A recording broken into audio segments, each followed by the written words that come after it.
చాలా సీరియస్. మతం అనగానే, ఫెయిత్ అనగానే, ధర్మం, ఇవన్నీ చాలా లోతైనవి, బాగా సెన్సిటివ్. కానీ ఇలాంటివి ఒక మాట మాట్లాడాలి అంటే చాలా చాలా ఆలోచించి దీన్ని ఎలాంటి పర్యవసనాలు ఎదుర్కోవాల్సి వస్తుంది ఇవన్నీ ఆలోచించే మేము మాట్లాడతాం. ప్రత్యేకించి జనసేన నుంచి గత 2019 నుంచి 2024 వరకు వారి పాలనలో, వైసీపీ పాలనలో చాలా సంఘటనలు జరిగినాయి. రిలీజియస్గా దాన్ని ఒక సెన్సిటివ్ ఇష్యూ జరిగినాయి మాట్లాడటానికి. ఉదాహరణకి రామతీర్థంలో రామచంద్రమూర్తి, శ్రీరాముడు, ఈ దేశం కొలిచే శ్రీరామచంద్రుడి విగ్రహాన్ని శిరిచ్ఛేదం చేస్తే ఎవడు ఆకతాయి చేశాడు, ఎవడు పిచ్చోడు చేశాడు. పిఠాపురంలో అశుద్ధంతో విగ్రహాలని చేస్తే ఒక గుళ్ళో, దాన్ని కూడా ఎవడో పిచ్చోడు చేశాడు. ఈ కల్తీల నేపథ్యం గురించి మనం ఎవరి గురించి మాట్లాడుకోవాలి, వాళ్ళ గురించి తెలుసుకోవాలి కొంత. అలాగే దుర్గమ్మ వారి ఆలయంలో వెండి విగ్రహాలు మన దొంగతనం జరిగితే ఇవి పోతే ఇంకోటి కొనుక్కుందాం, దీనికి ఏంటి బిల్డింగ్లు మేడలు కడతాం, మిద్దెలు కడతామా. అలాగే అంతర్వేదిలో రథం కాలిపోతే ఎవడో పిచ్చోడు చేశాడు.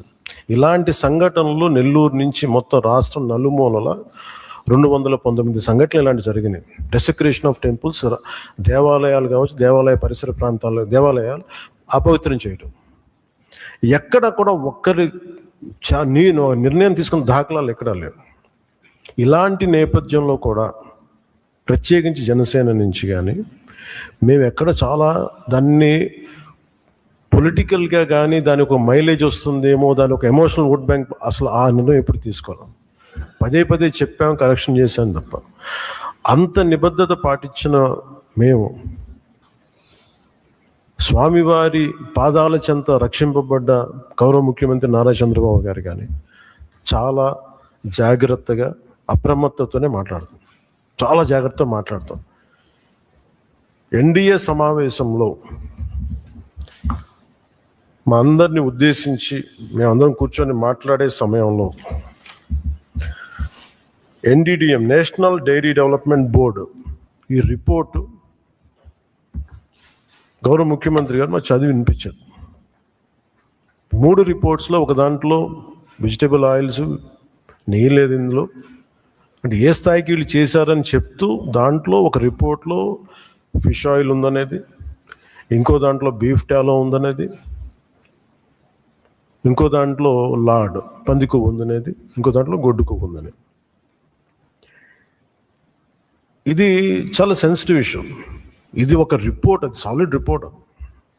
ఇది మాట్లాడేటప్పుడు మేము ఆలోచించుకొని మాట్లాడి, నేను కూడా దాన్ని ముందుకు తీసుకెళ్ళినప్పుడు పర్యవసానాలన్నీ ఆలోచించి, కానీ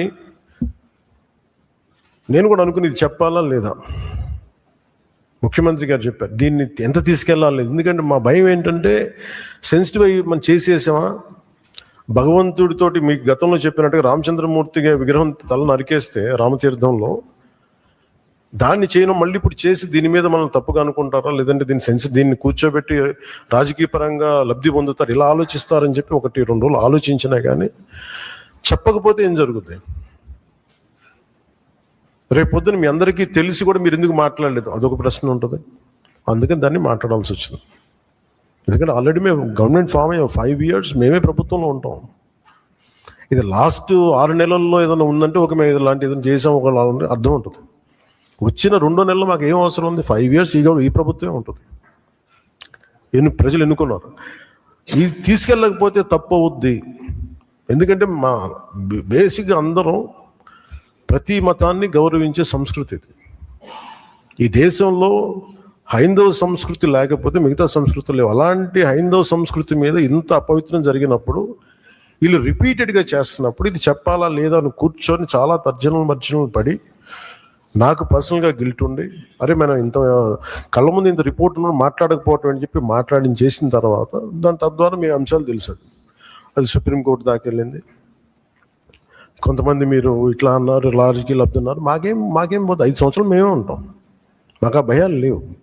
కానీ దీన్ని కరెక్ట్ చేయకపోతే ఎందుకు మాకు ఉంది అంటే దీనికి నేపథ్యం అసలు వీళ్ళని మీరు ఎగ్జామిన్ చేయాలి.